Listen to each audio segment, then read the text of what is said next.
Hey guys, it's Vinny. I want to talk about something that's a little personal for me. As you noticed, I haven't made a video this week since today is Sunday, and I guess technically that means Sunday is the following week, but whatever, I count it as this week. Um, so yeah, and that's because I've been going through a lot of stuff. A lot of stuff emotionally, a lot of stuff just in my environment, things that are changing, things that are evolving, and a lot of stuff that is extremely draining and exhausting and requires that extra amount of time to just take a step back and take a breather. And I know, like, I do these videos for myself, and I like to do them as a form of stress release, form of venting, and kind of like channeling my negative and sort of more downward feelings into something positive, making something creative. But as of recent, something has changed, and I haven't really talked about it too much. I think on not Facebook, on YouTube, or if I've ever actually mentioned it at all. But I have made a reference to it and a post or two on my Tumblr. If any of you guys follow that and have seen it, so basically, some of you guys know that I'm in a relationship with another person, and that relationship is it's not the best. It really isn't. It really is not the best. And one of the things is that I have a really hard time venting about it because there's so much judgment around this sort of situation. Now, I want to be careful in terms of I'm not trying to bring up any names. I'm not trying to put anyone like on blast or anything. But in terms of me coping and me healing, I've always been 100% honest. I've always been upfront, talking about my feelings with said other person. And this is something that's really affecting me right now. So I thought, I would at least let you guys in a little bit on that. So the other day, I just saw an article. I saw an article, whether it was on Facebook or something, and it was about basically people shaming, like people basically shaming women in this specific scenario who choose to stay with an abusive partner. And that really, that really got to me because they clearly, one, don't know what that's like, and two, don't know how harmful it is to victim blame, especially when you don't know the reasons, the circumstances that the person's in, and it is just supremely harmful to the individual that's in the relationship. Now, I bring this up because the thing is that my current relationship, I would say that it is an abusive one, emotionally abusive, and that in and of itself is something that really isn't talked about quite as much, or even isn't taken, I feel like, with enough urgency as like physical violence is, which in a way, like, I understand, like, physical violence can escalate to some very, very damaging, catastrophic results pretty quickly. But the thing is that emotional abuse is just as cutting and damaging to the person as is physical violence, I would say, because it kind of works in the same way. It kind of works in the way where said person presents themselves a particular way, maybe in a more I don't want to say. I was going to say appetizing, not the right word, appealing way, very nice, very considerate, says that they care about you a lot, and then they'll do something that's totally 180 from that. They'll hurt you, they will trick you into thinking that what you believe is a lie, or they'll manipulate your every move, monitor your actions, stuff like that. And that all builds up into causing the victim to basically feel like they have low self-worth. They are they are the basically, it's kind of strange how manipulation works, but it causes the individual to feel as if they caused the problem, they're the reason why this is happening, they're worthless, etc., etc. And sometimes it builds up to the point where either this person might end up self-harming or trying to kill themselves, or it builds up in such an intense, to such an intense extent that this person lashes out physically. And the thing with me is that that's kind of, um, not to be like very specific, but it's those breaking points that I'm at now that's the reason why it's very hard for me to kind of concentrate and sit down and do a lot of things that I want to do, because I'm at that edge point. Like, I'm at that breaking point um, where basically when you cornered, you know, what happens when someone corners you? You basically lash out. You defend yourself. And the thing is that when you're in an abusive situation, um, the person who is being, you know, who's deflecting your attacks basically will go around, like, will turn it around and say that, hey, look at you, you're trying to hurt me, you're doing this, so you're the real monster here, such and such. So, you know, it's a lot of like cyclic kind of going around and around, trying to warp like your reality to make it so that you are actually the cause of your own problems and stuff like that. It's just some really messed up, very terrible mind games. So the reason why I'm making this is because I wanted to give you all a little bit of an update and basically say that last couple of days, I found out that my partner was actually was actually manipulating and lying to me for so long. And the one thing that I learned in therapy is that when you want to get information out of someone, or you want to stand your ground, like especially in terms of like consent and stuff like that, sometimes what you have to keep doing is repeating and repeating and repeating yourself, hammering the same point over and over and over and over again until the other person kind of gets it, you know. So what happened was the other day, we were in the car, and basically it came to a point where I was kind of asking them like, okay, so here's the thing. Something consistently happens, and it's really like effing me up. It's effing me up so brutally. And here's the thing. You say one thing, you're like, oh, I'm going to do this thing for you. Whether that, and these are like really important life changing things. These are not like, oh, I'm going to go grocery shopping for you. No, no, no. This is like, I'm going to support you while you're homeless, or stuff like that. So it's like big life changing things. And then you're, you know, so me as the person who's dependent feels very secure and like, okay, you know, there's some type of stability, dependability, that's great. And then what happens is a certain amount of time passes, and when you approach that person, it's like, okay, hey, this is the steps I need you to do to help me, or whatever.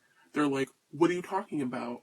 I'm not doing that. Or they kind of change their whole attitude about it and blame it on you. It's like, you'll do something at one point, and then they'll be like, well, remember how you forced me to do this? Oh, there's a lot of language like that, blaming language. And it's really, you know, it's to the point where back then, I really thought this person just didn't not notice their their bad behavior cycles. I really thought genuinely, because I'm someone, and I guess I will always be that way. I'm someone who is very much about like, I'm giving the person the benefit of the doubt. You know, I have a lot of problems myself. I have a lot of struggles that I deal with around my mental disorders. And you know what? Who am I to say that they're not struggling with something too? So I just kind of assumed, you know, when they would say, you know, hey, listen, I don't notice that I do this behavior, that I was like, okay. But when it happens like 50 times or more, you kind of start to think yourself, there's no way this person is not doing this intentionally. So it would get to a point where I'm like, you're lying. I don't know how to trust you. You're lying. You're lying. You're lying. Why are you doing these things when you're lying? You don't really care. And eventually, I guess they cracked the other day because I just kept pushing the question. I'm like, no, I need you to answer this. No, I need you to answer it straight. No, I need you to use I statements. If you're going to say something that's coming from you, use I. Take responsibility. And as soon as that person had to take responsibility for their actions, they're like, okay, listen, here's the truth. And essentially, they're like, yeah, I do these things and I do lie intentionally all the time so I can spare your feelings. And so I just started crying, and it wasn't even more so from like, being hurt. It was almost like a cry of relief. It's like, ha, finally, my thoughts, my kind of intuition has been validated. Because the thing is that when you're being gaslighted and you're constantly saying like, I don't think this is true, this doesn't seem to add up, blah blah blah, and they try to spin you a different way that you're supposed to look at things, it really F's you up really hard. Because what happens is that you start to feel that you are losing your grip on reality. Because when you don't have something to ground you, you're kind of like, well, maybe they're right. And if I don't understand that, then I don't really know what's real. And it's just really some absolutely horrible, like, garbage. And I was just like, oh my god, I was right. You are an effing liar. Wow, yes. Not good for me, but good that I knew. I knew it. And so I've been really effed up for a few days, and I've had to really take, like, basically like a mental leave of doing these videos, because when something like that crashes down on you, you kind of need a moment to step back. Now, I'm going to bring it back a little bit to what I was talking about before about abusive relationships and staying in them.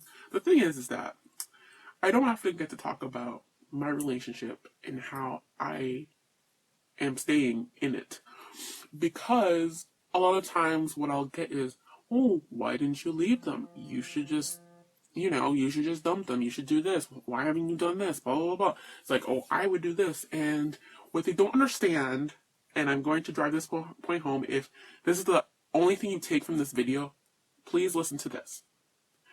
When you're a poor person of color who does not have the ability to drive and has mental disabilities, you're often going to be at, I don't want to say the mercy, but you're often going to be extremely dependent upon other people in your life.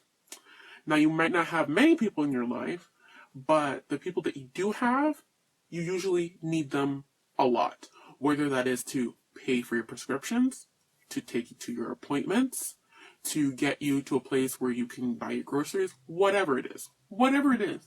Now, the thing with this is that, like, let's say, my relationship, and this is a statement, a true statement, my relationship in regards to my health is incredibly toxic.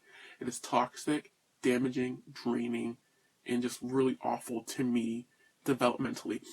And, but the thing is that it would actually be worse off for my life if I left right now. If I wanted to leave, if I left right now, I wouldn't be able to do that.